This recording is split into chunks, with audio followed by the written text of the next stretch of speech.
सिर्फ पत्रकार नहीं हैं, उन्होंने क्लासरूम से हजारों पत्रकार तैयार किए हैं। था कोई वक्त आया जब सोचा हो कि अब पत्रकारिता नहीं होगी, छोड़ देते हैं?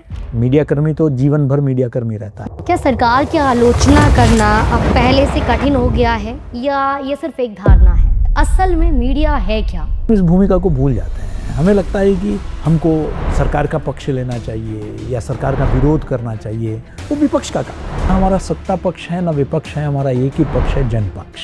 बिल्कुल। तो 88 की बात कर रहा हूँ तो 1000 रुपये था। जब मैं पीटीआई में आया 6 साल बाद तो 2500 रुपये से शुरू किया मैंने। 1000 तनख्वाह कमाने वाला एक लड़का आज कितनी सैलरी ले रहे हैं? पत्रकारिता ने बहुत कुछ दिया, लेकिन क्या कुछ छीना आपसे? महीने में 15 दिन तो मैं एक सूटकेस में रहता था। मेरी बड़ी बिटिया का तो मैंने बचपन देखा ही नहीं। मीडिया विश्वविद्यालयों की अगर मैं बात करूं तो वो पत्रकार पैदा कर रहे हैं, पत्रकार तैयार कर रहे हैं या सिर्फ डिग्री धारक? देश में अनएम्प्लॉयमेंट समस्या नहीं है, एम्प्लॉयबिलिटी समस्या है। क्या आज की पत्रकारिता की पढ़ाई में एथिक्स की जगह सिर्फ टेक्नोलॉजी ने ले ली? हम क्या टेक्नोक्रेट्स को तैयार कर रहे हैं या जर्नलिस्ट को तैयार कर रहे हैं? बढ़ा चढ़ा के, सनसनी फैला के, समाज में नफरत फैला के, समाज में गलतफहमियां पैदा करके मुझे नहीं लगता है कि हमको पत्रकारिता करना चाहिए। क्या पत्रकारिता मिशन से कमीशन और अब एल्गोरिदम पर पहुंच चुकी है? पत्रकारिता में शरण आया है, मैं मानता हूँ, लेकिन समाज को भी चिंता करने की आवश्यकता है कि उसके कारण क्या है, पत्रकारों की हालत क्या है। तो पत्रकारों को जो न्यूनतम मजदूरों को दिया जाता है उससे भी कम दिया जाता है।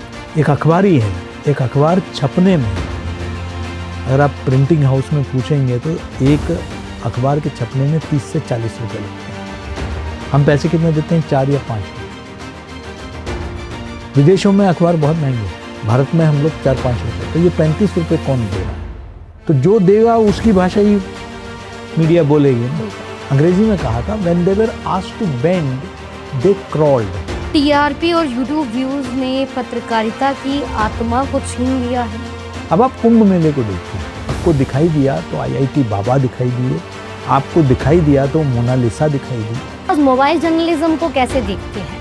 लोकतांत्रिक जड़ों को मजबूत करने का जो हमने जो उम्मीद रखी थी सोशल मीडिया से, वो अफसोस है। अगर आज प्रोफेसर केजी सुरेश साहब को सूचना प्रसारण मंत्री बना दिया जाए तो सबसे पहला फैसला क्या लेंगे आप? मैं नियंत्रण का पक्षधर नहीं हूँ, नियमन का पक्षधर हूँ। तो सोशल मीडिया का भी नियमन हो, इलेक्ट्रॉनिक मीडिया का भी हो। सिर्फ प्रिंट के लिए हमारे पास प्रेस काउंसिल ऑफ इंडिया बना हुआ है, इसको एक व्यापक मीडिया काउंसिल बनाने की जरूरत। जो कहीं भी दुकान में बैठकर नहीं चला रहे हैं, जिनका अपना एक पहचान है, उनका एक रजिस्टर बनना चाहिए। चुनाव में मीडिया पर पक्षपात का आरोप लगता है, उसके पीछे की क्या वजह मानते हैं? आपका बेटा या आपकी बेटी आपसे पत्रकारिता में आने के लिए पूछे तो क्या बिना झिझक हाँ कहेंगे? तो मेरे कई मित्रों ने कहा कि मना कर दो, थोड़ा बहुत भी, एक जीवन भी अगर मैं परिवर्तन कर सकूं मेरे माध्यम से तो वो मेरी सफलता होगी। पत्रकारिता जिसे कभी एक जुनून, एक मिशन कहा जाता था, लेकिन आज उसी पर TRP, fake news agenda, digital algorithm के आरोप लगते हैं। सवाल ये भी है, क्या मीडिया लोकतंत्र का चौथा स्तंभ है या फिर सत्ता, सवाल और बाजारों के बीच एक संस्थान बनकर रह चुका है? देखिए, कुछ लोग सिर्फ खबरें नहीं करते, वो पीढ़ियों को खबर सिखाते हैं। वो सिर्फ पत्रकार नहीं हैं, उन्होंने बल्कि पत्रकारिता की सोच और पत्रकारिता की आत्मा को गढ़ा है। और ऐसे ही आज के हमारे जो special podcast with Deepa Rana के स्पेशल गेस्ट हैं, एक ऐसी शख्सियत जिन्होंने पत्रकारिता को न्यूज़ रूम से देखा भी है, सत्ता के गलियारों से समझा भी है और क्लासरूम से हजारों पत्रकार तैयार किए हैं। पीटीआई और दूरदर्शन में कई बड़े पदों पर रहे, Indian institute of mass communication के महानिदेशक रहे, एशिया की सबसे बड़ी media university Makhanlal Chaturvedi national university के वाइस चांसलर रहे और अब इंडिया हैबिटेट सेंटर के डायरेक्टर, जिन्होंने पत्रकारिता और शिक्षा के बदलते दौर को समझा और जहां गए वहीं बदलाव किया। आज के स्पेशल पॉडकास्ट में वेलकम है professor doctor KG Suresh ji. नमस्कार। सर बहुत बहुत स्वागत है आपका। बहुत ये अच्छा। पॉडकास्ट बहुत खास होने वाला है जी। क्योंकि केजी सुरेश सर एक ऐसी शख्सियत है जिन्होंने ग्राउंड लेवल की पत्रकारिता को देखा भी है, जी। एडमिनिस्ट्रेशन में भी रहे हैं, जी। वाइस चांसलर रहे हैं, डायरेक्टर हैं अभी। जी। तो बहुत कुछ सीखने को मिलेगा मुझे भी और जो हमारे लाखों व्यूअर्स हैं उन्हें भी। सबसे पहला सवाल तो मैं ही करूंगी क्योंकि आपने अपनी जिंदगी को पत्रकारिता में बिताया है, उसे गढ़ा है, उसकी आत्मा को सींचा है। आज के इस बदलते दौर में जहां पत्रकारिता पर कई सारे आरोप लगते हैं, आज के युवा को जो पत्रकारिता में आ रहे हैं उन्हें क्या समझाना चाहेंगे? असल में मीडिया है क्या? बहुत अच्छा सवाल है। शायद पहली बार मुझे किसी ने इस तरह का सवाल पूछा, मीडिया है क्या? मीडिया एक माध्यम है। न मीडिया का काम सत्ता में किसी को बनाना है या सत्ता से किसी को गिराना है। मीडिया का काम है जनता को शिक्षित करना, सूचित करना और प्रेरित करना। सरकार और जनता के बीच में एक सेतु का काम करना, जी, ये हमारी भूमिका है। लेकिन कई बार हम इस भूमिका को भूल जाते हैं। हमें लगता है कि हमको सरकार का पक्ष लेना चाहिए या सरकार का विरोध करना चाहिए। वो विपक्ष का काम है। सरकार के पक्ष के लिए सरकार का दल जी। है अपना, है ना। हमारा काम है, मैं कई बार कहता हूँ कि ना हमारा सत्ता पक्ष है ना विपक्ष है, हमारा एक ही पक्ष है, जन पक्ष। बिल्कुल सही। अगर जनहित में सरकार काम कर रही है उसका समर्थन करना है, अगर जन विरोधी है तो उसका विरोध करना है।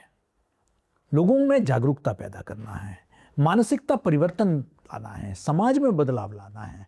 हम सामाजिक विषयों पर चर्चा ही नहीं करते। हम सिर्फ राजनीति से हम इतने, एक तरह से कहते हैं कि अंग्रेजी में शब्द है ऑब्सेस्ड, ये जुनून। हम लोग इतने ऑब्सेस्ड हो चुके हैं कि हमको राजनीति के सिवा 142 करोड़ के देश में कुछ और दिखता ही नहीं है। हालांकि इतना कुछ है समाज में। जी। तो मैं समझता हूं कि उन विषयों पर, समाज से जुड़े विषयों पर हमको चर्चा करने की जरूरत है। लेकिन उन विषयों पर चर्चा बहुत कम होती है। समाज में कैसे परिवर्तन लाया जाए। गांधी जी ने जो पत्रकारिता की, या जितने भी हमारे स्वाधीनता सेनानी थे उन्होंने जो पत्रकारिता की, उसमें एक लक्ष्य था, एक उद्देश्य था। गांधी जी जैसे कहा करते थे कि मेरा उद्देश्य एक तो अंग्रेजों के खिलाफ तो है ही, लेकिन समाज में परिवर्तन लाना है। इसलिए उन्होंने हरिजन, यंग इंडिया जैसे पत्रिकाएं शुरू की। दूसरा उन्होंने कह दिया कि मुझे सामाजिक सोच में परिवर्तन लाना है, मानसिकता में परिवर्तन लाना है। तीसरा उन्होंने कह दिया मुझे जनता को जागरूक करना है। अब हम वो सब छोड़ चुके हैं। तो मैं समझता हूं कि मीडिया क्या है, ये तो मीडिया कर्मियों को समझने की जरूरत है कि मीडिया क्या है। तो आपने अच्छा सवाल पूछा। जी, मुझे लगता है इस आपके जवाब से कई जो यूथ हैं जो अभी मीडिया में ज्वाइन करना चाहते हैं उन्हें समझ आएगा कि मीडिया है क्या। मीडिया में जज नहीं बनना होता, एक माध्यम बनना होता है, एक ब्रिज बनना होता है। केजी सुरेश सर पीटीआई में एज अ ट्रेनी ज्वाइन की, फिर एक जुनूनी रिपोर्टर बने जी।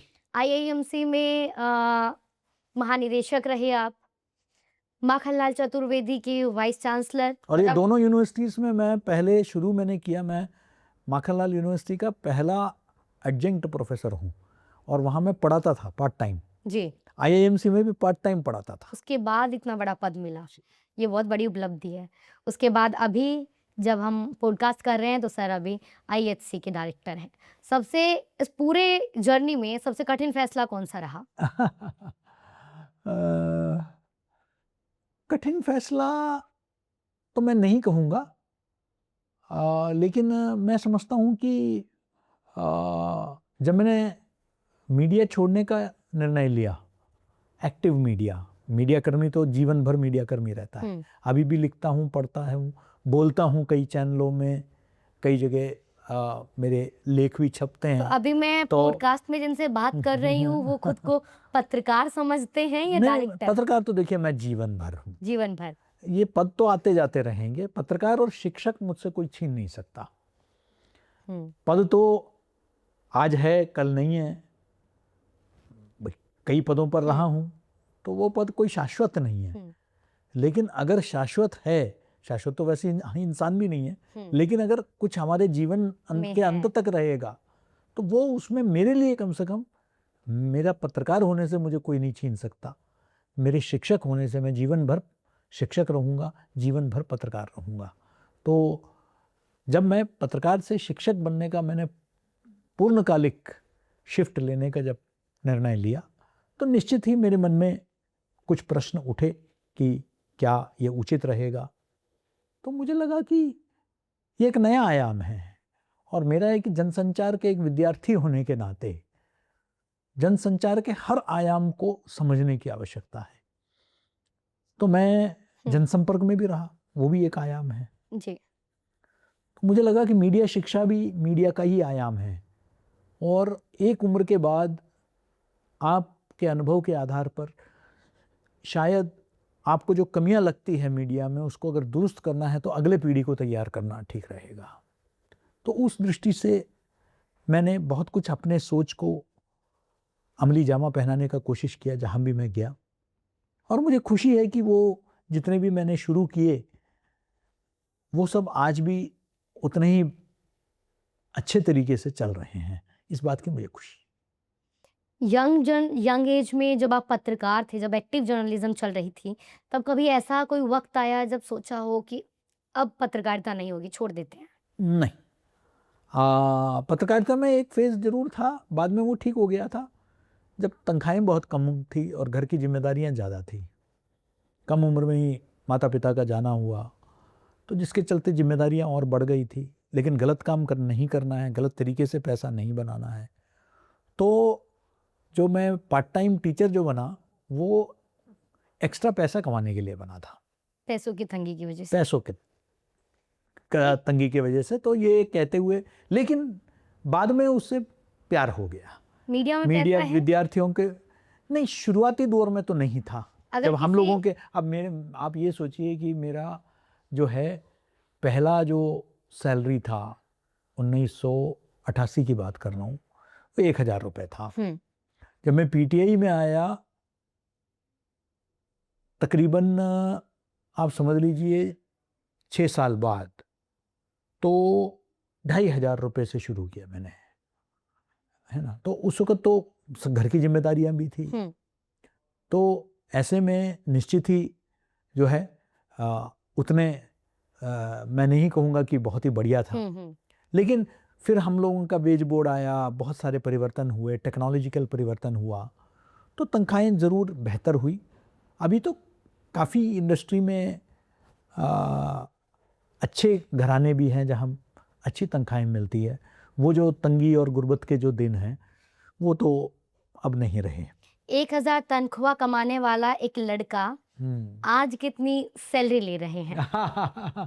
खैर सैलरी तो देखिए मेरा जो है, क्योंकि इससे हम वो नाप सकेंगे आपका सरकार में जो डायरेक्टर के पोस्ट में जो मतलब मेरा जो है सचिव के समानांतर पद है भारत सरकार में, तो उसमें जो भी पे स्केल है उतना मिलता है कि किसी चीज़ की जो है अय्याशी करने के पैसे नहीं हैं, लेकिन सुविधाजनक तरीके से अपने और अपने परिवार को चलाने का आवश्यकता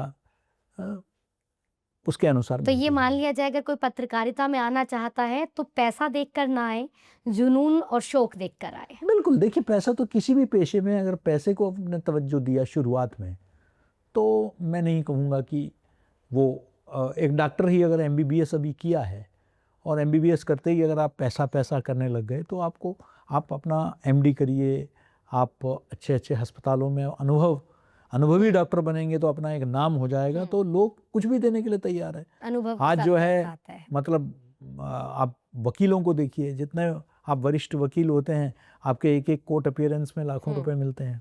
बिल्कुल। तो अगर आप कहेंगे कि नहीं मैं तो अभी वकालत कॉलेज से निकला ही हूँ, मुझे अभी उतना मिले, नहीं मिलेगा। तो सब्र तो चाहिए अगर आप सही रास्ते में चलना चाहते हैं। Professor doctor KG Suresh ji की अब तक की जर्नी में ऐसी कौन सी खबर, ऐसा कौन सा इंटरव्यू रहा जिसने आपको सबसे ज़्यादा प्रभावित किया है? नहीं, वैसे तो मैं बहुत लोगों से मिला हूँ मेरे इसमें कार्यकाल में। आप वो खबर पूछ रहे हैं जिसने सबसे ज़्यादा असर किया या सबसे ज़्यादा मुझे प्रभावित किया? आपको प्रभावित किया? मुझे प्रभावित किया तो मैं तो ये कहूँगा कि निश्चित ही मैंने बहुत सारे ट्रेजेडीज़ देखे। बहुत त्रासदियाँ मेरे सामने हुई। गुजरात में भूकंप हुआ, गुजरात में सैलाब आया, रेलवे के कई ये उपहार फायर ट्रेजेडी मेरे आंखों के सामने हुई। इन सबको रिपोर्टिंग किया। तो इन सब चीज़ों से मैंने चरखी दादरी का मिड एयर कोलिशन कवर किया, जब 2 हवाई जहाज़ आपस में टकरा गए थे और दोनों के पैसेंजर्स मृतक होके नीचे टुकड़े-टुकड़ों में पड़े हुए थे।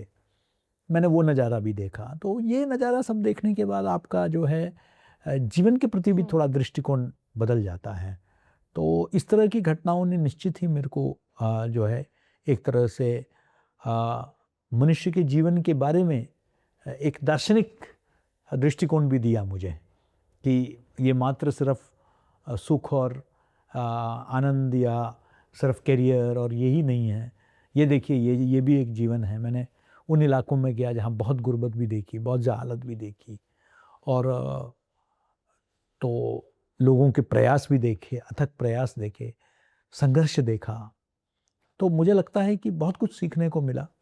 जीवन को निश्चित ही मेरे पत्रकारिता ने ही मेरे जीवन को शेप किया है। इसमें मुझे कहते हुए कहीं कोई संकोच नहीं। पत्रकारिता ने बहुत कुछ दिया, लेकिन क्या कुछ छीना आपसे? छीना तो सिर्फ यही है कि देखिए, मैं क्योंकि हार्डकोर फील्ड रिपोर्टर था, महीने में 15 दिन तो मैं एक सूटकेस में रहता था। यानी कि इतनी यात्राएं मेरी होती थी कि एक बार यात्रा से आया नहीं कि अगली यात्रा के लिए पेटी तैयार होती थी। तो परिवार के लिए शुरुआती दिनों में जो समय देना चाहिए था, वो मैं नहीं दे पाया। 12-14 घंटे काम करने की एक आदत जो आज भी है, लेकिन हाँ, पहले की दृष्टि में, तुलनात्मक दृष्टि से आज समय परिवार को ज़्यादा दे पा रहा हूँ, उस समय उतना नहीं दे पाया। तो मैंने तो एक तरह से देखा जाए तो मेरी बड़ी बिटिया का तो मैंने बचपन देखा ही नहीं, आनंद नहीं लिया उसका। तो समय देने का प्रयास ज़रूर किया, लेकिन उस तरीके से नहीं। तो ये ज़रूर इसका एक कई जगह परिवारों को लेकर लोग घूमने जाते हैं, इधर उतना समय नहीं मिलता था और एक्टिव रिपोर्टर होने की वजह से। तो ये ज़रूर एक जो परिवार और मित्रों को जिस तरह बाकी अन्य पेशों में जो समय दिया जा सकता है, वो इसमें नहीं दे पाया मैं।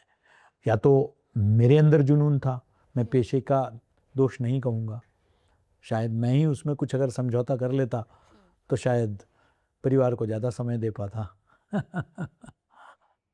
राष्ट्रीय शिक्षा नीति 2020 में मीडिया शिक्षा को आपने किस नज़रिए से बदलने की कोशिश की?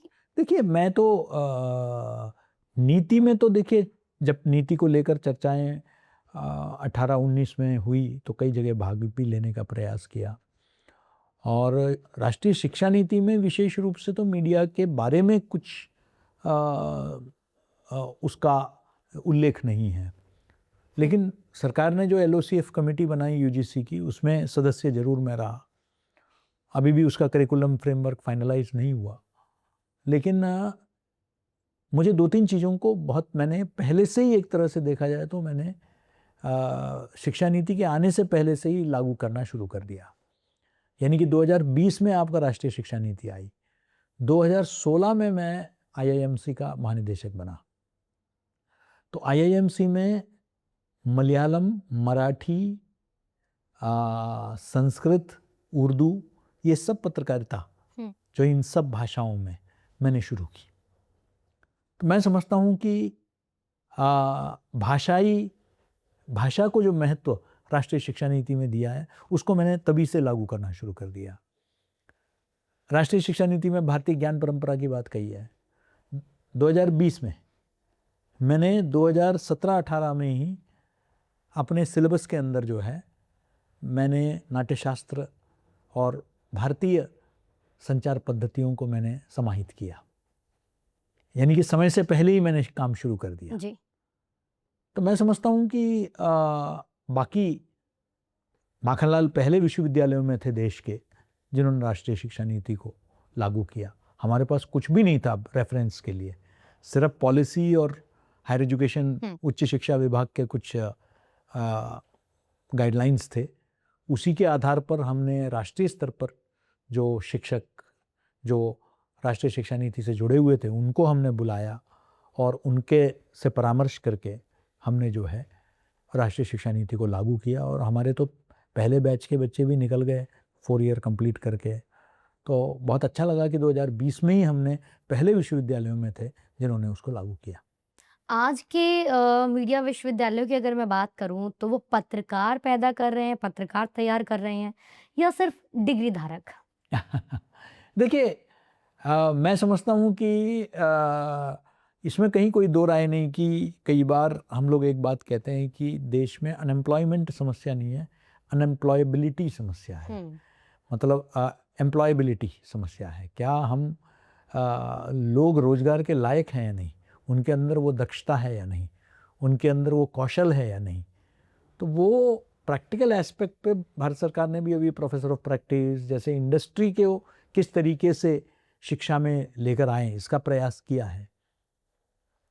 मैं समझता हूँ और प्रयास करने की ज़रूरत है ताकि विद्यार्थियों को इस वक्त क्या हो रहा है उस क्षेत्र में, मीडिया के क्षेत्र में, इसके बारे में उनको जानकारी, सभी सुविधाएं, सबसे state of the art studio her college के पास हो। शायद ये आर्थिक दृष्टि से और हमारे जिस तरीके से खासकर जो शासकीय विश्वविद्यालय हैं या महाविद्यालय हैं उनमें संभव नहीं होगा।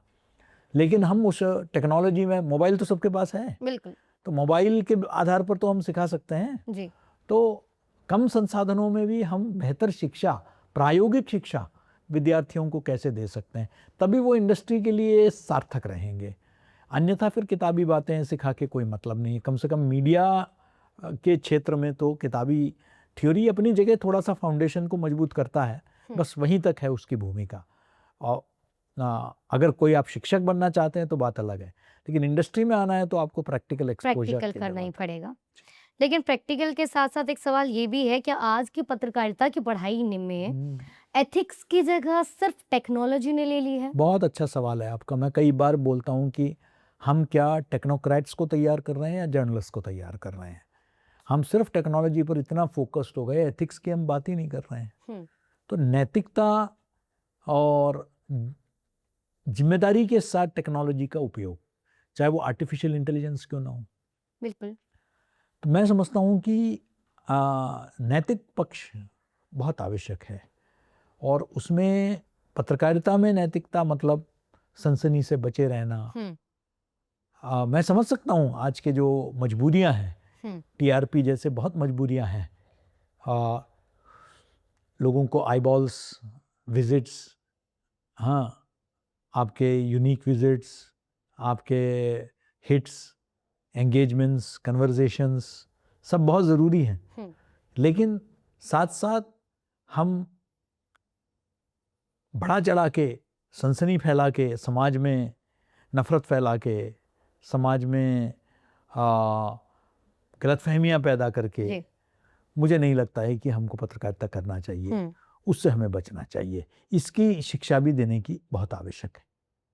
वही आपने कहा कि पत्रकारिता का जो मिशन था वो कहीं ना कहीं गुम हो रहा है, उसकी ज़रूरत है कि हम एथिक्स पर काम करें। अगला सवाल भी मेरा वही है, क्या पत्रकारिता मिशन से कमीशन और अब एल्गोरिदम पर पहुंच चुकी है? देखिए, कमीशन शब्द का तो मैं प्रयोग नहीं करूँगा इसमें कहीं। देखिए, हम समाज से, हम कोई स्वर्ग से उतर कर नहीं आए हैं पत्रकार। तो आज जिस समाज की जो कमियां हैं वो उनमें भी शायद मिलेगी, मैं मना नहीं कर रहा हूँ। और अपवाद को एक जनरलाइज करना भी ठीक नहीं है। लेकिन हमको भी देखना पड़ेगा कि आज पत्रकारों का सामाजिक सुरक्षा का क्या सवाल है। कोविड में हमने देखा कितने लोग बेरोजगार हो गए, तो क्या उनके लिए कुछ सोचना नहीं चाहिए क्या? मैं सिर्फ सरकारों को नहीं कह रहा हूं, उद्योग को सोचना नहीं चाहिए क्या कि कम से कम कुछ न्यूनतम आय की व्यवस्था करना चाहिए। बिल्कुल। और इसी तरीके से मैं समझता हूँ कि एक आय का भी, जब हम मजदूरों के लिए आय तय करते हैं, लेबर का एक आपका तय है कि मिनिमम वेजेस क्या है, हर राज्य में तय है जी। है ना। तो जब उनके लिए तय है तो पत्रकारों के लिए क्यों नहीं? कई जगह तो पत्रकारों को जो न्यूनतम मजदूरों को दिया जाता है उससे कम दिया उससे भी जाता कम दिया जाता है, ये सच्चाई है ना। तो इसको भी तो देखना चाहिए ना। तो मैं समझता हूँ कि पत्रकारिता में क्षरण आया है, मैं मानता हूँ, लेकिन समाज को भी चिंता करने की आवश्यकता है कि उसके कारण क्या है, पत्रकारों की हालत क्या है।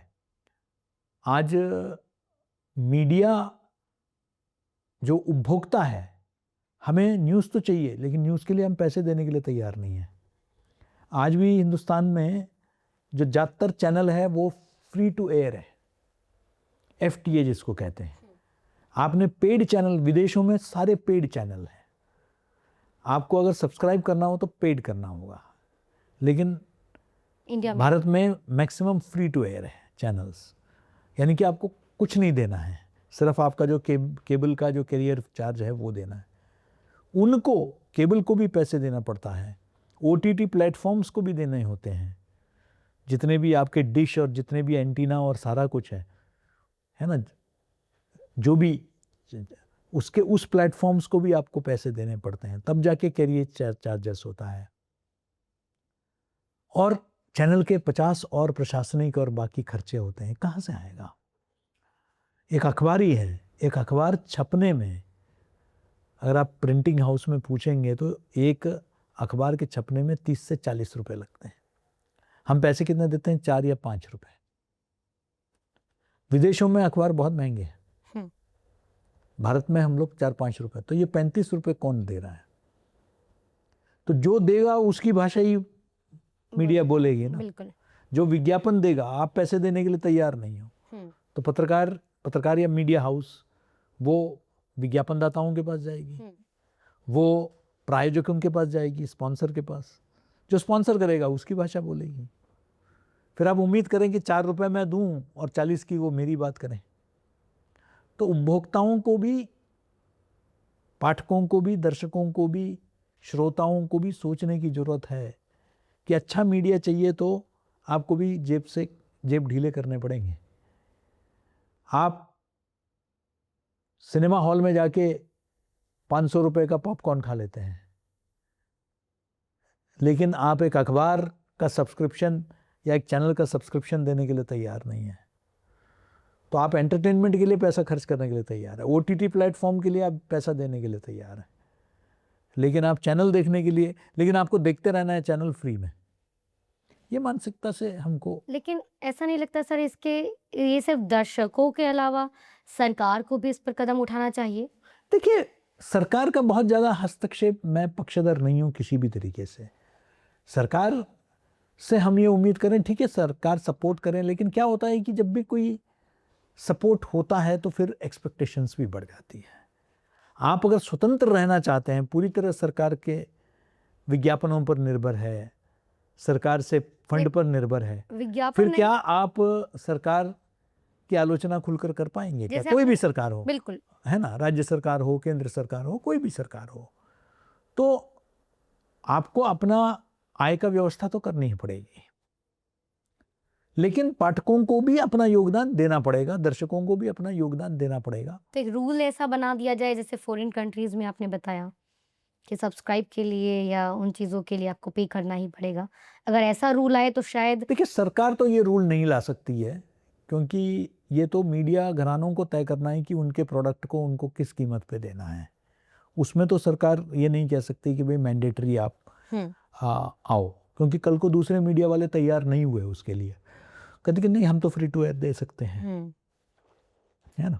तो अखबार फ्री में बांटते हैं एयरपोर्ट्स में और कई जगह, क्योंकि उनको सर्कुलेशन इतना होगा तभी जो है उनको विज्ञापन मिलेगा। बिल्कुल ये तो एक चक्रव्यूह है, सर्कुलेशन नहीं है तो विज्ञापन नहीं मिलेगा, सर्कुलेशन के लिए लोग अगर पैसा दे के खरीदने के लिए तैयार नहीं है तो आपको फ्री में बांटना पड़ेगा।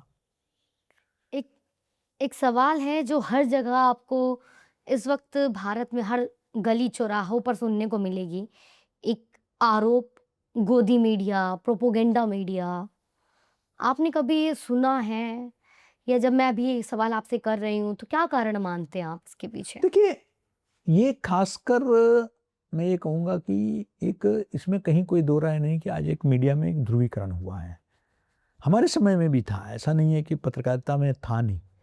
तब भी कई अखबारों का लाइन बहुत क्लियर था। कोई सत्ता पक्ष में था, कोई विपक्ष में था, कोई सरकार में जो भी है उसके खिलाफ था, तो उसके कोई ऐसे भी थे जो कोई भी सरकार में कोई भी दल आ जाए उसके समर्थन में आ जाए। लेकिन ये जो विजुअल मीडिया जो आ गया है, टेलीविज़न और ये बाद में डिजिटल, इसके आने के बाद ये बिल्कुल खुलकर दिखाई देने लगा है।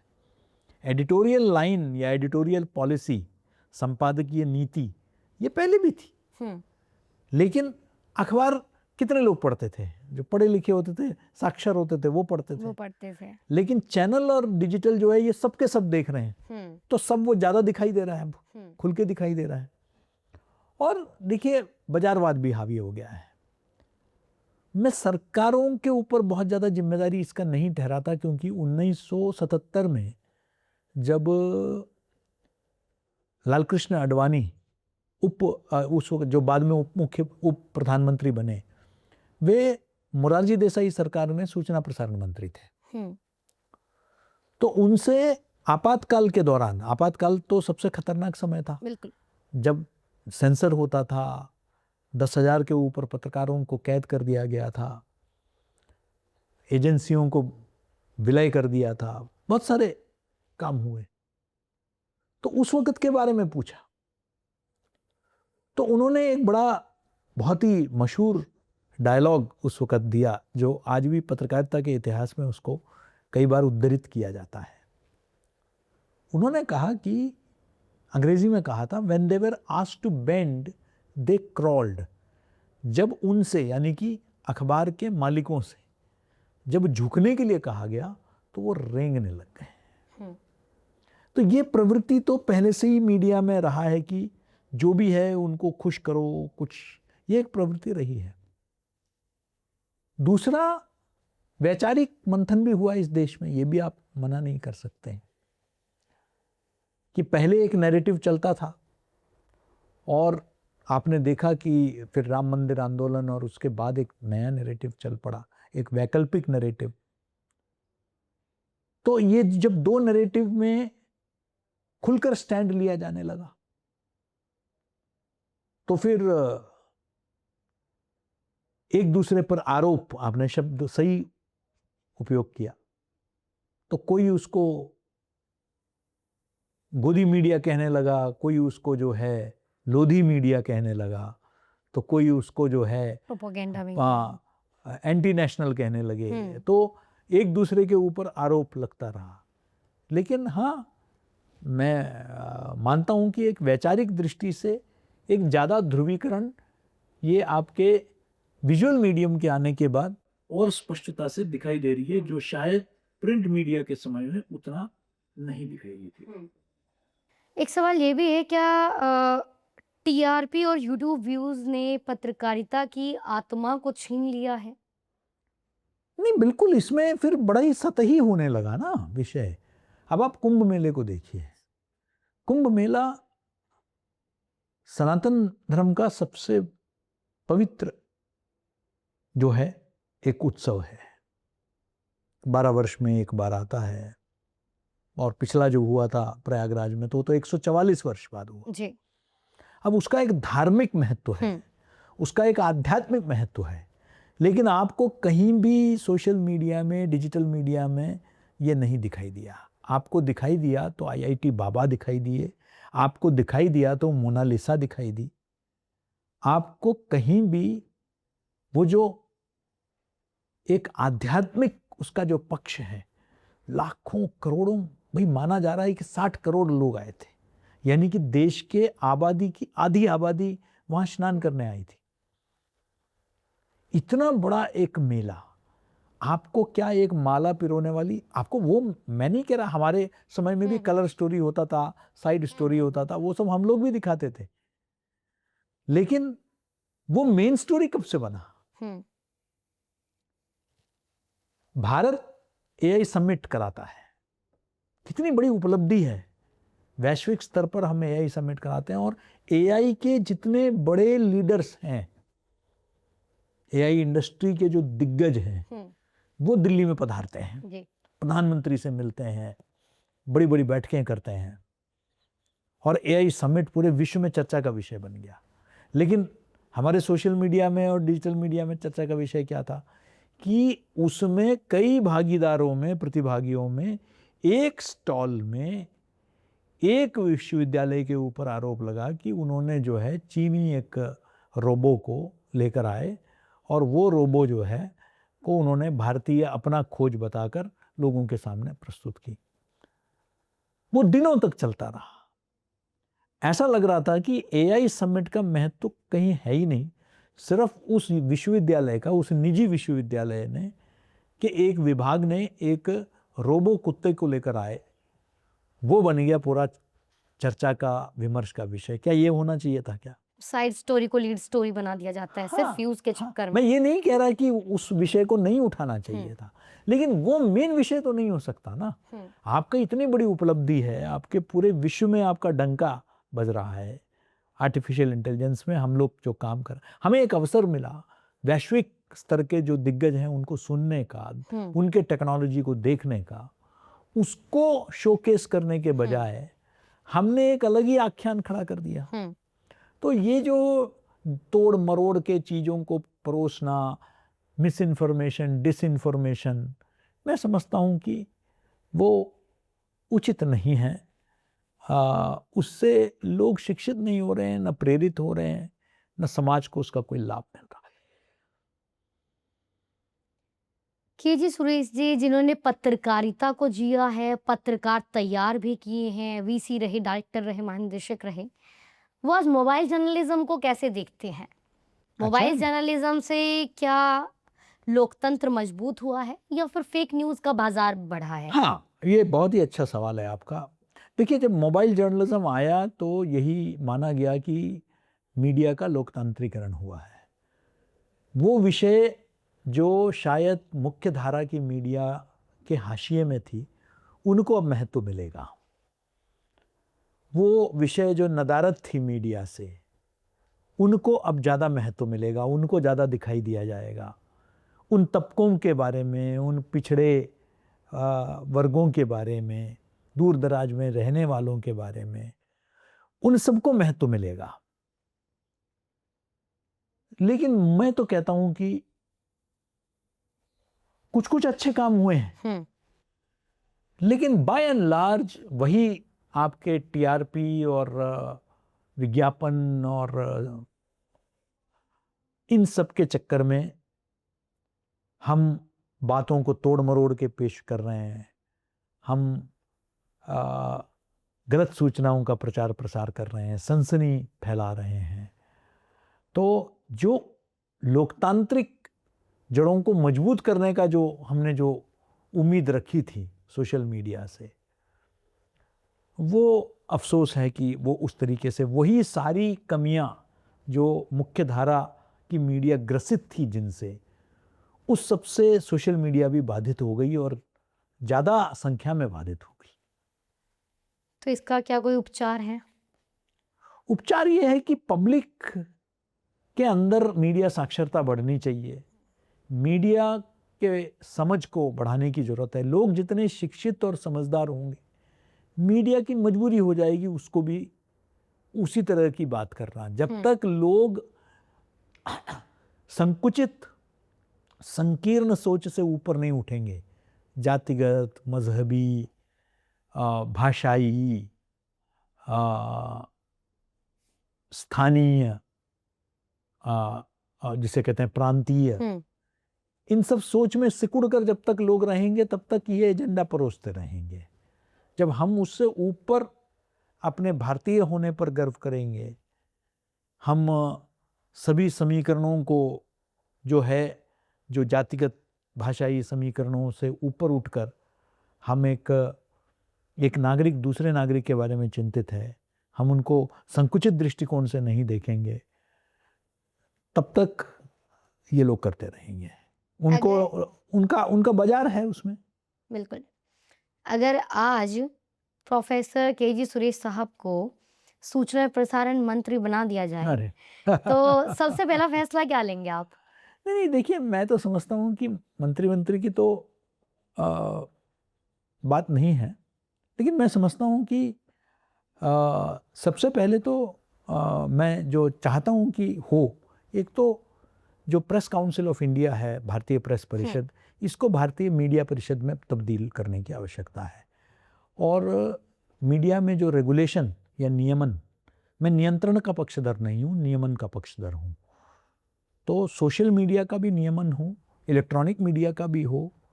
सिर्फ प्रिंट के लिए हमारे पास प्रेस काउंसिल ऑफ इंडिया बना हुआ है, इसको एक व्यापक मीडिया काउंसिल बनाने की ज़रूरत है।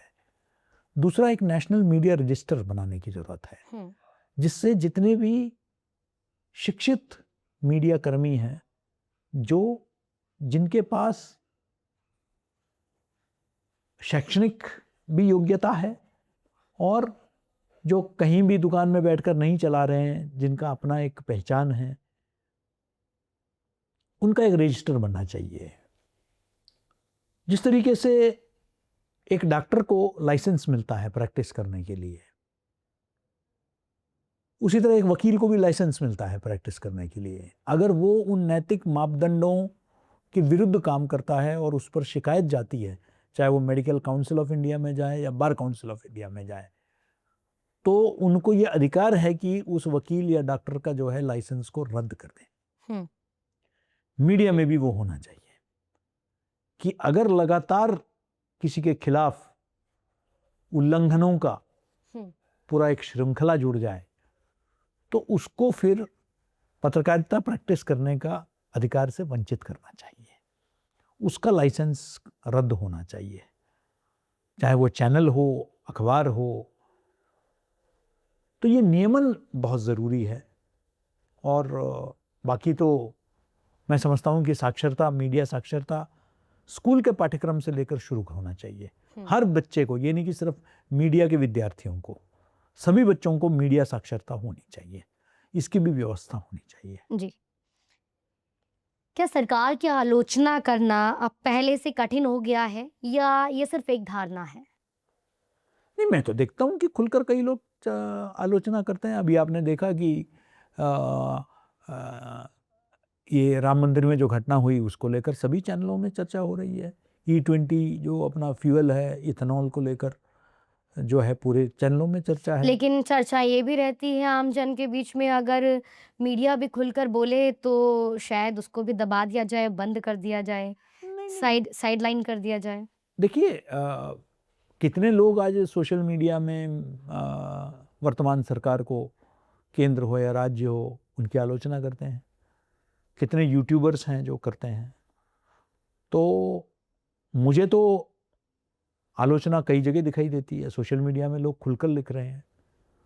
तो मुझे ऐसा कुछ, हाँ, अगर उन्होंने किसी कानून का उल्लंघन किया है तब तो कार्रवाई तो होगी। तो यानी कि आप मीडिया कर्मी हैं या मीडिया चैनल चला रहे हैं, उसके आड़ में आप कोई असामाजिक या कानून विरोधी काम नहीं कर सकते हैं। ये ब्लैकमेल। अगर आपने ईडी को वायलेट किया है, ईडी के नियमों को, तो ईडी का छापा तो पड़ेगा, है ना। अगर आपने फिनेंशियल इरेगुलरिटी किया है, अनियमितताएं की आपने आर्थिक, तो वो आप सिर्फ क्योंकि मीडिया कर्मी हैं, हाँ, मीडिया के दृष्टि से अगर आप पर छापा पड़ रहे हैं तो फिर जरूर सोचा जाएगा कि भाई किस कारण से पड़ा है। लेकिन अगर आपके अन्य गतिविधियों के कारण आप पर छापा पड़ रही है, तो फिर वो तो आपको भी, वो जो लोग शीशे के मकान में रहते हैं, उनको दूसरों पर पत्थर नहीं फेंकना चाहिए। हर चुनाव में मीडिया पर पक्षपात का आरोप लगता है, उसके पीछे की क्या वजह मानते हैं आप? देखिए, पेड न्यूज़ की बात तो पहले भी सामने आई है, चुनाव आयोग ने भी इस बात को कहा है, और पेड न्यूज़ के आधार पर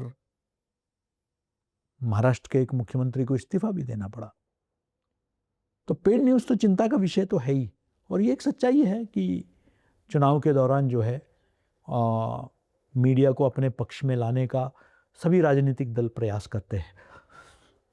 तो मीडिया घरानों का भी दायित्व है ये, और राजनीतिक दलों का भी दायित्व है कि वो प्रोपेगेंडा या गलत चीज़ों को परोस कर नहीं, अपितु विश्वसनीय जो बातें हैं उसके आधार पर जो है चुनाव लड़े, वोट मांगे। लेकिन ये तो ज़्यादा अपेक्षा करना हुआ। लोगों को ही जागरूक होना पड़ेगा। लोगों को जागरूक अगर रहने में हम पेड न्यूज़ से प्रभावित नहीं होंगे। हमारे मन में, वो कहते हैं कि पहले जब पत्रकार लिखते थे तो लोगों के मन में उत्सुकता थी क्या लिखा है, इंतजार रहता था। आज लोगों के मन में ये है कि क्यों लिखा है।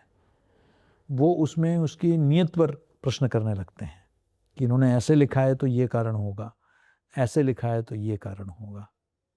तो ये जो परिवर्तन आया है ये पत्रकारिता की विश्वसनीयता के लिए उचित नहीं है। आज की पत्रकारिता के सिलेबस में अगर प्रोफेसर साहब को कुछ ऐड ऑन करना हो तो क्या कौन से 3 विषय आप ऐड करना चाहेंगे? 3 विषय है। आप जितने चाहे बता सकते हैं, मेरा सवाल 3 पर है। नहीं, एक तो निश्चित ही जो एआई वगैरह तो सब पढ़ा ही रहे हैं, लेकिन मैं एथिक्स पे जोर दूंगा। नैतिकता हम नहीं पढ़ा रहे हैं। संविधान के बारे में कम जानकारी है। भारत के बारे में स्वयं पत्रकारों की जानकारी बहुत कम है। तो मैं एक तो अपने देश और जो सामान्य ज्ञान है इसको बढ़ाने की ज़रूरत है। दूसरा, रीडिंग मैंडेटरी करने की ज़रूरत है। मैं समझता हूँ कि सबको पढ़ने की ज़रूरत है। बच्चे आजकल पढ़ नहीं रहे हैं। बगैर पढ़े आप अच्छा लिख नहीं सकते हैं, बगैर सुने आप अच्छा बोल नहीं सकते हैं।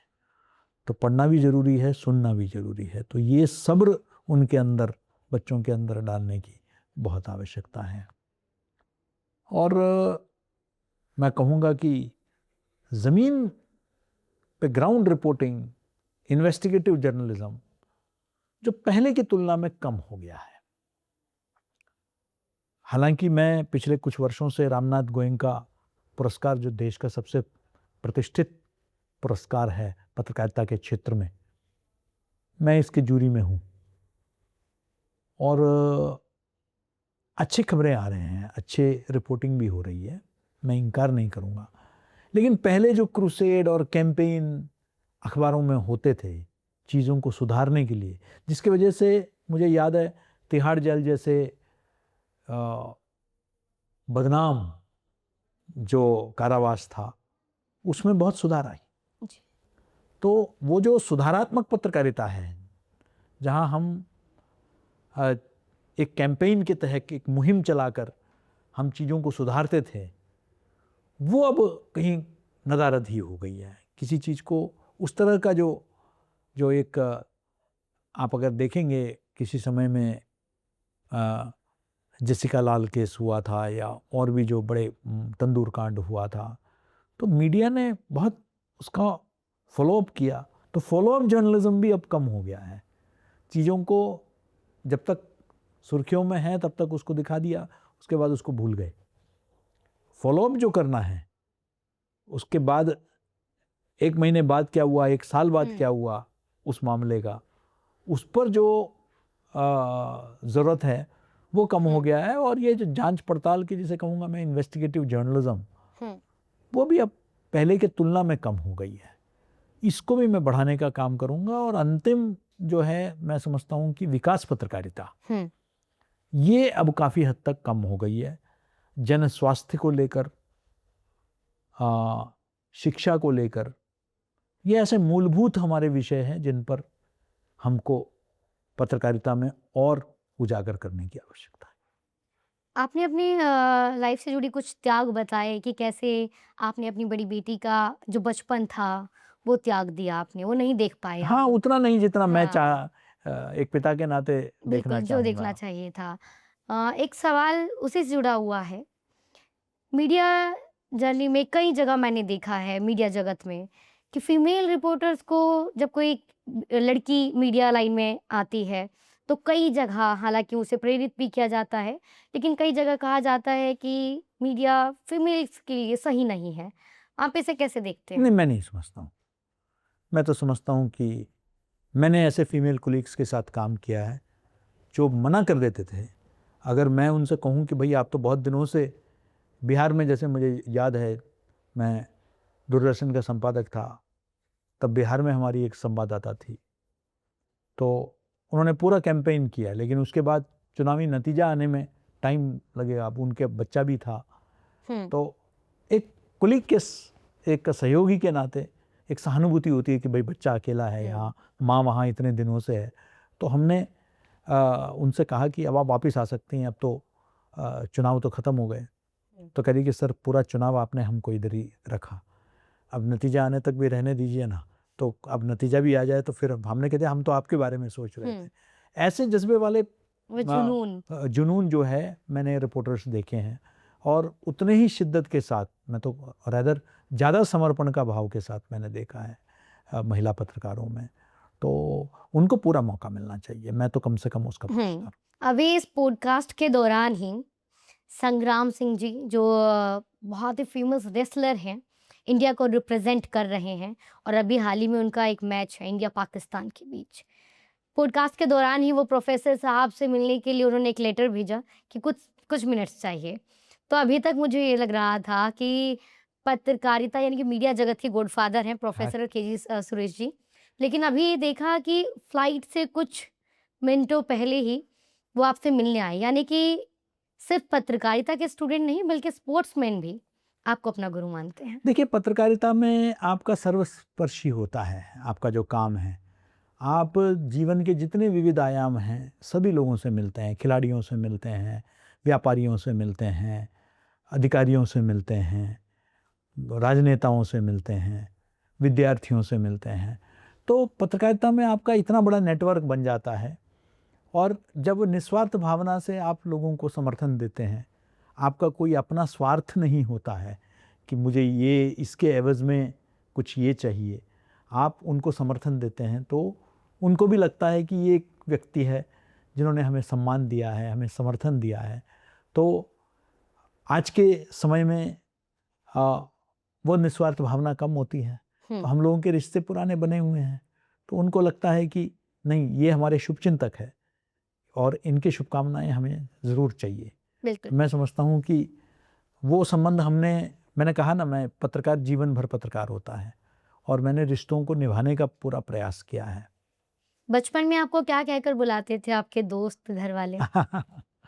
नहीं, बचपन में तो बहुत नाम होते थे, क्या-क्या नाम नहीं होते थे, लेकिन हाँ, मतलब आम तौर पर मेरे जो नाम के तौर पर अगर आप देखेंगे तो मीडिया इंडस्ट्री में मेरे को केजी के नाम से ही लोग जानते हैं। तो और केजी केजी भाई, जो छोटे हैं उम्र में या इवन जो बराबर के हैं, वो केजी भाई बोलते हैं, और जो मुझसे वरिष्ठ हैं वो केजी बुलाते हैं। तो पत्रकारिता जगत में केजी के नाम से ही, हालांकि केजी हमारे यहाँ, मैं मूलतः केरल से हूँ, जी। और हमारे यहाँ जो पहला नाम होता है वो पिता का होता है। मेरा नाम तो सुरेश है, जी जो है वो गोविंद मेरे पिता का नाम है।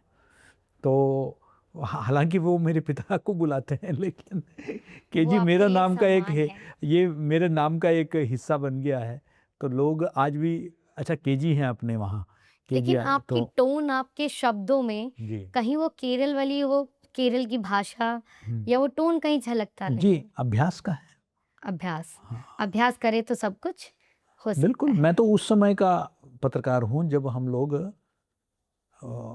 आकाशवाणी और बीबीसी सुनकर, उन दिनों टेप रिकॉर्डर होता था, तो टेप रिकॉर्डर में खाली टेप लेके आते थे, और हम समाचार पत्र हिंदी और अंग्रेजी के देखकर पढ़ते थे, और हम उसकी तुलना करते थे कि भाई आकाशवाणी में कैसे उसको पढ़ा गया या बीबीसी में उसको कैसे पढ़ा गया। इस तरीके से हमने अपने, जिसको कहते हैं उच्चारण को, अपने एक्सेंट को, टोन को हमने इम्प्रूव किया, क्योंकि कोई और ट्रेनिंग का हमारे माध्यम पास नहीं था। कोई लैब नहीं था। आजकल जैसे लैंग्वेज लैब है, डिक्शन लैब है, दुनिया भर की चीज़ें हैं। पहले तो उस वक्त कुछ भी नहीं था। तो हमारा प्रोनाउंसिएशन कैसा हो, उच्चारण कैसा हो, वर्तनी कैसी हो, ये हम ऐसे ही, मेरे को याद है रात को 2-2 बजे तक बैठ के मैं सारे रेडियो स्टेशन सुनता था, तो ऐसे हम लोगों ने अभ्यास किया है। किस तो उम्र में आपने सोच लिया था कि आपको पत्रकार बनना है, रिपोर्टर बनना है? जब से मैं अखबार पढ़ने लग गया। वो उम्र क्या होगी? कौन सी क्लास होगी लगभग? वैसे तो घर में मेरे पिताजी बहुत ही मतलब जिसे कहते हैं कि कर्मठ पाठक थे। हम्म अखबार को हेडलाइन से लेकर प्रिंट लाइन तक पढ़ते थे। तो वहीं से वो जुनून आया। तो वो उनको देखा देखी जो है अखबार पढ़ने लग गए। तो फिर मैं संपादक के नाम पर पत्र लिखने लगा बहुत कम उम्र में ही। स्कूल के दिनों में ही मेरे लेटर टू द एडिटर में नाम छपते थे। तो पड़ोसी रिश्तेदार सब कहते थे कि अरे सुरेश का नाम छपा है? पत्रकार तो वहीं से बन गए। तो उसका एक जुनून आ गया कि ये नाम जो छपने का, हाँ। कि भाई अपना नाम छप रहा है। भाई पहले तो उस उम्र में तो वही होता है ज़्यादा, नेम फेम। Name fame. तो वो लिखने लग गए, नाम और छपने लगा।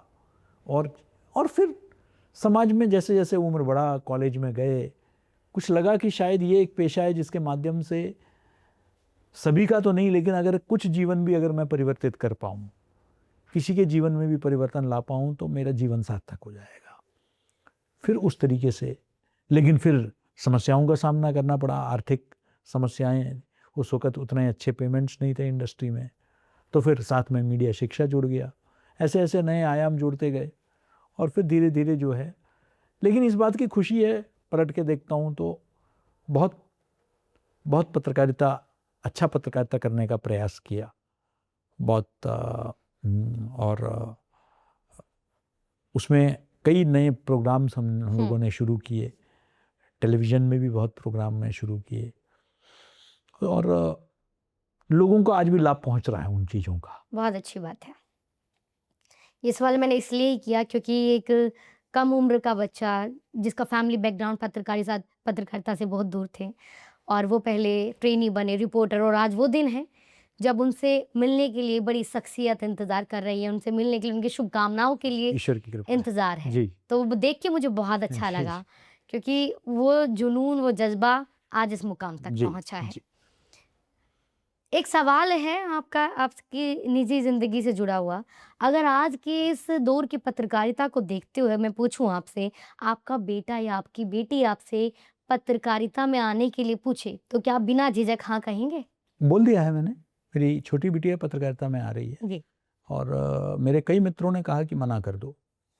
मैंने वो मना मना नहीं किया। करने के लिए लोग क्यों कहते हैं? क्या उनको आप लगता उनकी है सोच कि को समझ सकते हाँ, हैं? नहीं, बड़े वरिष्ठ पत्रकारों ने कहा कि आमतौर पर आप पत्रकारों से बात करेंगे तो ज़्यादातर पत्रकार आपको यही बताएंगे कि हम नहीं चाहेंगे कि हमारा बच्चा इसमें आए। हाँ, वही मैं पूछना चाहती हूँ, क्यों? तो उसका कारण ये है कि संघर्ष बहुत है हुँ, और आज जो एक कंफर्टेबल लाइफ आप चाह रहे हैं वो शायद पत्रकारिता में बहुत नहीं। लंबे अरसे बाद जाके मिलेगा, जो शुरुआती दौर पे ही आपको कई अन्य पेशों में मिल जाता मिल है। जाता अब आप है। सॉफ्टवेयर इंजीनियर हो गए या मैनेजमेंट के हो गए, आपके अच्छे अच्छे पैकेजेस में आज जो आप एसी, आज जो आप चेयर शुरुआत सब में मिल जो जाता है। पैकेजेस आज कई जगह मिल रहा है, वो हमारे जीवन के आखिरी पड़ाव में वो पैकेज हमको मिलता है। बिल्कुल।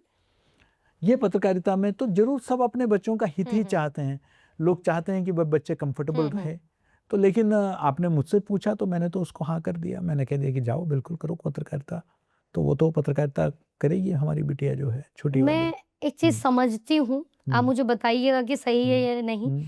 मैं समझती हूँ कि अगर कोई पत्रकारिता में आए तो ये सोच कर आए, माइंडसेट बना कर आए कि आप एक आर्मी जॉइन कर रहे हैं।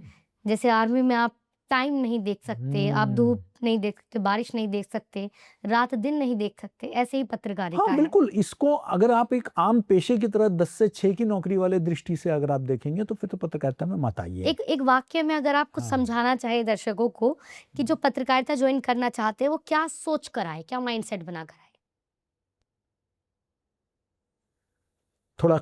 थोड़ा बहुत भी, एक जीवन भी अगर मैं परिवर्तन कर सकूं मेरे माध्यम से तो वो मेरी सफलता होगी। यही सोच कर आए। कि एक जीवन को भी अगर मैंने थोड़ा सा परिवर्तन ला दिया, थोड़ा भी परिवर्तन, इस अंधेरे में अगर एक चिराग भी अगर मैंने जलाने का मैं सफल हुआ, एक मोमबत्ती भी जलाने में मैं सफल हुआ, मैं समझता हूँ कि वो एक मिशन के साथ ही आपको आना चाहिए। बाकी चीज़ें, नाम, शोहरत, ये सब तो वक्त के साथ आएगा ही, लेकिन कुछ सामाजिक प्रतिबद्धता के बगैर इस पेशे में नहीं आना चाहिए। अगर आपको शुद्ध रूप से व्यवसाय करना है, पैसा कमाना है, तब तो आप, वो गलत नहीं है, वो भी अपनी जगह सही है।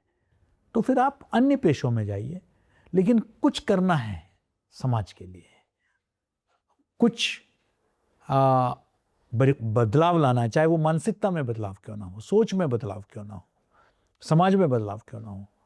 एक समाज के प्रति एक प्रतिबद्धता, जहाँ सर्दी के कड़ाके की सर्दी में जब आप अपने घर की तरफ जा रहे हैं, लोग जब सड़क में बगैर कंबल के सो रहे हैं, तो आपके अंदर एक दर्द होना चाहिए।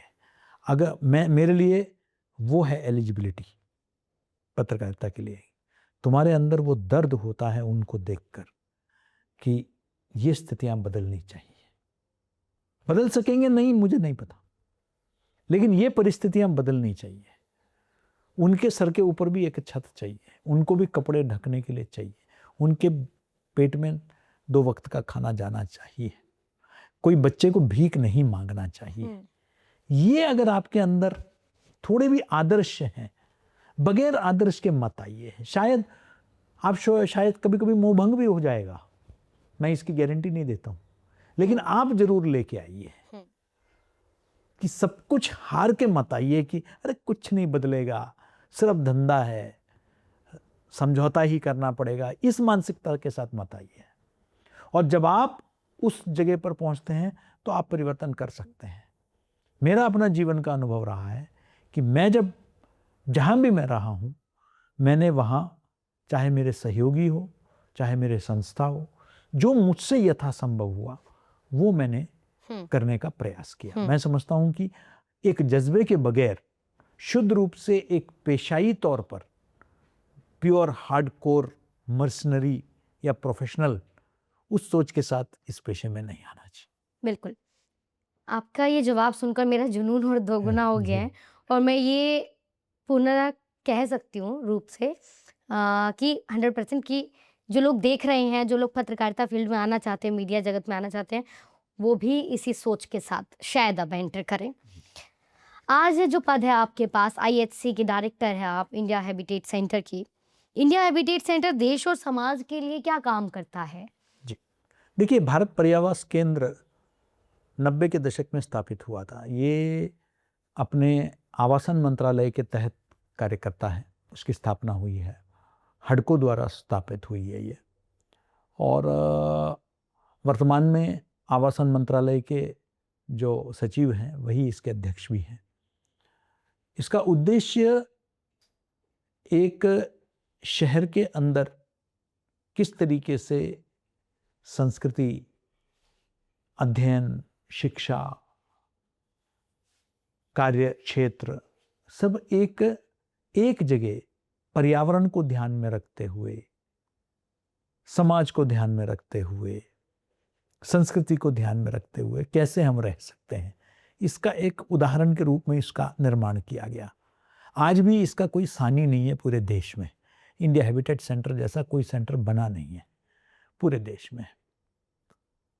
ये पर्यावरण के क्षेत्र में, सस्टेनेबिलिटी के क्षेत्र में, खुद भी इसके बिल्डिंग्स ऐसे हैं जहां सौर ऊर्जा से लेकर सभी, जिसको कहते हैं कि हम लोग रिड्यूस, रिसाइकल, रीयूज, जो 3R कहते हैं जी। उसको हम फॉलो करते हैं। गृहा 4 रेटिंग्स में हम लोग हैं। हम लोग यहाँ सांस्कृतिक कार्यक्रमों के माध्यम से कलाकारों को मंच प्रदान करते हैं। विद्यार्थियों के लिए तक कॉलेज फेस्ट हम यहाँ आयोजित करते हैं। साहित्य को बढ़ावा देते हैं। हैबिटेट, आवासन, शहरीकरण, इन सब विषयों को लेकर विचार मंथन होता है यहाँ। तो यह एक बौद्धिक केंद्र है, यह एक सांस्कृतिक केंद्र है, यह देश का एक थिंक टैंक है, जहाँ देश के जो सबसे वरिष्ठ लोग हैं, विशेषज्ञ हैं, वो एक मंच पर आते हैं, नीति निर्धारक हैं, और वो विचार मंथन करते हैं और उनको आगे चलकर नीतियों में, उसमें लागू करते हैं। लोग आते हैं, सिनेमा देखते हैं, सीखते हैं। 10,000 लोग आए थे जो पिछला मैंने हैबिटेट फिल्म फेस्टिवल किया, 10,000 लोग, और हमने लोकतांत्रिकरण किया है। यहाँ के कुछ भवनों को छोड़कर या कुछ रेस्तरां को छोड़कर जो हमारे सदस्यों के लिए है, बाकी सब हमने सार्वजनिक करने का प्रयास किया है कि ज़्यादा से ज़्यादा लोग इसका लाभ उठाएं। इसका लोकतांत्रिकरण का हमने प्रयास किया है। तो मैं समझता हूँ कि इसका एक बहुत महत्वपूर्ण भूमिका है बौद्धिक विकास, बौद्धिक जागरण के दिशा में, और देश में इसका बड़ा महत्वपूर्ण योगदान रहा है। बिल्कुल। और ये ज़िम्मेदारी, ये पद आप भली-भाँति सँभाल रहे हैं, और जैसा कि मैंने आपको कहा कि आप जहाँ भी जाते हैं, वहाँ कुछ नए आयाम लिखते हैं, जी। नई स्थापना करते हैं। और यहाँ भी इंडिया हेरिटेज सेंटर में भी जैसे आपने बताया 10,000 लोग यहाँ पहुँचे, तो आपने नहीं, यहाँ हमने भी भारत नई बौद्ध चीज़ें केंद्र करी की हैं। स्थापना की, जिसके माध्यम से हम भारतीय संस्कृति, सभ्यता, संस्कृति इसको बढ़ावा दे रहे हैं। कई कार्यक्रम हम लोग कर रहे हैं। उत्सव श्रृंखला हमने शुरू की है, जिसके माध्यम से स्थानीय भोजन, कभी सोचा नहीं जा सकता था कि इंडिया हैबिटेट सेंटर में छठ पूजा हो सकती है। हम लोग यहाँ हम छठ मनाते हैं, छठ थाली देते हैं, ठेकुआ यहाँ रखते हैं, हम जो है लिट्टी चोखा रखते हैं। हम बहुत लोकतांत्रिकरण इसका हमने किया है। बहुत सारे उत्सव जो पहले नहीं मनाए जाते थे, और सिर्फ बड़े उत्सव मनाए जाते थे, आज यहाँ मनाया जा रहा है। तो हमने इसका जो है विकेंद्रीकरण करने का प्रयास किया है। हैबिटेट लर्निंग सेंटर है हमारा, जिसके माध्यम से हम गरीब और निम्न मध्यम वर्ग के जो बच्चे हैं, उनको हम कंप्यूटर शिक्षा, साक्षरता प्रदान करते हैं। अभी कल ही एक कार्यक्रम हुआ था जिसमें हमने लगभग 150 बच्चों को हमने जो है प्रमाण पत्र दिए। तो ये हमने मिज़ोरम में तक हमने अपना एक्सटेंशन लर्निंग सेंटर खोला है। तो CSR के क्षेत्र में भी हम लोग काम कर रहे हैं। बिल्कुल। हम ये बिल्कुल कह सकते हैं कि सर जहाँ भी जाते हैं, बहुत सारी नई चीज़ें लेकर आते हैं। तो आज इस पॉडकास्ट में हमने बहुत सारी बातें की है, क्योंकि आपका जीवन, आपकी जर्नी इतनी बड़ी है कि मैं जितनी भी बातें करूँ कम है, लेकिन हमने बहुत शॉर्ट मैसेज में समझाने की और दिखाने की कोशिश की है। आपका कभी कोई ऐसा वाक्य है जीवन में, कभी कोई ऐसा पल जिसने आपको दिल से छुआ हो? ऐसा कोई आप बताना चाहेंगे जो रह गया हो मेरी इस बातचीत में? नहीं, वैसे तो बहुत पल आपके जीवन में आते हैं, जहाँ आपको हकीकत के बारे में, आपको, जैसे कोरोना का एक काल था जिसने हमको दिखा दिया है कि हम कितने, मतलब कोई भी चीज़ शाश्वत नहीं है। हम किस चूहे की दौड़ या रैट रेस कहते हैं उसमें लगे हुए हैं, जहाँ जेब में पैसा होने के बावजूद लोग अपने लिए ऑक्सीजन जैसे बेसिक जो है व्यवस्था नहीं कर पाए। तो मैं समझता हूँ कि उसमें वो जीवन का जो एक पूरा दर्शन ही बदल गया। तो ऐसे जीवन में कई पल आते हैं जहाँ आपका पूरे विचार में परिवर्तन आ सकता है। ऐसे कई लोगों से आप मिलते हैं जिनसे आप प्रभावित होते हैं। मैं भी जीवन भर अपने मीडिया के क्षेत्र में, शिक्षा के क्षेत्र में, प्रशासन के क्षेत्र में ऐसे लोगों को मैंने करीब से देखा, जिनको काम करते हुए देखा, जिन्होंने एक अमिट छाप मेरे जीवन में छोड़ी है। और कहीं ना कहीं उन सब अनुभवों का एक मैं कहूँ कि एकत्रीकरण का नाम ही KG सुरेश है। वो सारे अनुभव मिलाकर ही उसमें से अपने जीवन को कैसे मैं बेहतर बना सकता हूँ। और मैं समझता हूँ कि जीवन भर आपको एक विद्यार्थी रहना है, सीखते रहना है। मैं सब कुछ जानता हूँ, अहम ब्रह्मस्मि, मैं ही ब्रह्म हूँ और मुझे कुछ सीखने की ज़रूरत नहीं है, ऐसे नहीं। ये धारणा नहीं लानी। अभी आपको बहुत कुछ सीखना है, हर उम्र में सीखते हैं। अभी पिछले हफ्ते 10 दिन पहले जो है मेरा व्हाट्सएप हैक हो गया। एक गलत हैशटैग वाले, स्टार वाले एक मोबाइल नंबर पे मैंने गलती से दबा दिया। अब मैं दुनिया को मीडिया साक्षरता सिखाता हूँ, लेकिन खुद मुझसे भी गलती हो गई, फिर सीख गया मैं। सीखने की उम्र नहीं है। उम्र नहीं है, जीवन भर अगर आप एक विद्यार्थी के मनोभाव से, चाहे आप कोई भी क्षेत्र में हो, विद्यार्थी के मनोभाव से रहेंगे, जीवन भर सीखते रहेंगे। लेकिन अगर आप में जिस दिन आप में ये अहम आ गया कि मुझे सब कुछ पता है, उस दिन आपका पतन शुरू होगा। और घमंड का कोई कारण नहीं है।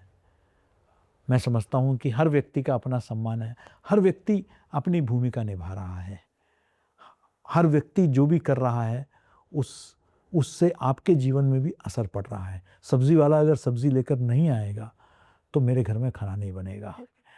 प्रेस वाला अगर इस्त्री नहीं करेगा तो मैं कपड़े ढंग के पहन के नहीं आ पाऊँगा।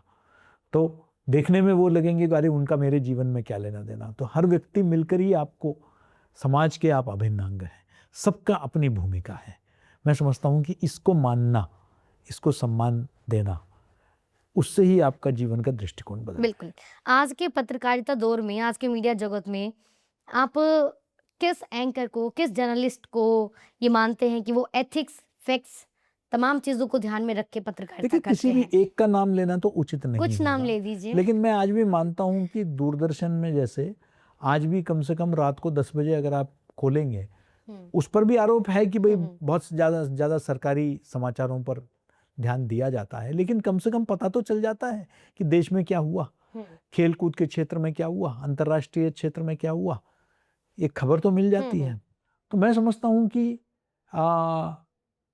बहुत शोरगुल हो गया है।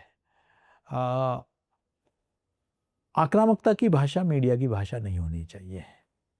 अभी समझ में नहीं आता कि समाचार क्या है। लोग जानना चाहते हैं कि उनके पड़ोस में क्या हुआ, उनके शहर में क्या हुआ, उनके देश में क्या हुआ, लेकिन आज हम एक ही विषय को पकड़ लेते हैं, उसको फिर पूरा महीनों तक उसी को चलाते हैं। मैं समझता हूँ कि ज़्यादा विश्लेषणात्मक समाचारों की आवश्यकता है, ज़्यादा वो समाचार जहाँ बहस के जगह कोई विशेषज्ञ से हम बात करके उस विषय को गहराई तक हम समझें, ऐसे विशेषज्ञों को लाने की ज़रूरत है। जैसे आप अन्य अंतर्राष्ट्रीय चैनलों पर देखते हैं, ये तू मैं और गाली गलौज, ये जो है ये नहीं, ज़्यादा ग्राउंड रिपोर्टिंग की ज़रूरत है, जहाँ ज़मीनी हकीकत क्या है इस पर ज़्यादा जोर देने की ज़रूरत है। और थोड़ा राजनीति से हटकर भी दुनिया बहुत खूबसूरत है। राजनीति लोकतंत्र का हिस्सा है, उसको तो महत्व मिलना ही चाहिए, लेकिन उससे इतना नहीं कि हम सिर्फ उसी को ही दिखाते रहें। समाज में बहुत कुछ हो रहा है और आम लोगों के जीवन को भी डॉक्यूमेंट करने की ज़रूरत है। और वो बहुत कम, हम सिर्फ नेता ने क्या कहा, अभिनेता ने क्या कहा, उसी में हम इतने रम गए हैं कि 142 करोड़ उनके संघर्ष, उनकी सफलताएं, उनके सपने, उनकी आकांक्षा, उनकी शिकायतें, इन बातों पर हमारा ध्यान कम हो गया है। बिल्कुल, वो ज़रूरत है। तो बहुत अच्छा लगा सर आपसे बात करके, बहुत कुछ सीखने को मिला और यही आशा करूँगी कि जो हमारे दर्शक हैं इस वक्त जो देख रहे हैं, हमारा जो परिवार है, वो भी बहुत कुछ सीखेंगे। आपको कैसा लगा आज ये पॉडकास्ट? बहुत खूबसूरत लगा। मैं अभी आपके सभी श्रोताओं को शुभकामनाएं देता हूं उनके उज्जवल भविष्य के लिए, और मैं यही अपने विद्यार्थियों को भी बोलता हूं, सबको बोलता हूं कि आप सब लोग जो हैं, आप सब लोग स्वस्थ रहें, आप सब लोग व्यस्त रहें और आप सब लोग मस्त रहें। Thank you sir. तो हमारे साथ आज के इस पॉडकास्ट में स्पेशल एपिसोड में स्पेशल गेस्ट के रूप में रहे प्रोफेसर डॉक्टर के जी सुरेश सर, जिन्होंने बहुत सारी बातें कही, बताया कि मीडिया जगत में जो लोग आना चाहते हैं, जो युवा अपना फ्यूचर एज अ जर्नलिस्ट देखते हैं, उन्हें क्या कुछ सीखने की ज़रूरत है, और जो ऑलरेडी जर्नलिस्ट हैं, इस मीडिया जगत में अपना जीवन बिता रहे हैं, उन्हें क्या कुछ सीखने की ज़रूरत है। तो आपको ये पॉडकास्ट कैसा लगा, आप कमेंट करके ज़रूर बताइएगा, और सबसे स्पेशल पार्ट, क्या कुछ आपने सीखा इस पॉडकास्ट से, वो भी आप मुझे ज़रूर बताइएगा। फिलहाल हम मिलते हैं नेक्स्ट एपिसोड में, नेक्स्ट पॉडकास्ट में, और आप हमारे नेक्स्ट एपिसोड में किसे देखना चाहते हैं, हमारे नेक्स्ट गेस्ट, कमेंट करके ज़रूर बताइए। तब तक के लिए मुझे दीजिए इजाज़त। जय हिंद, जय भारत।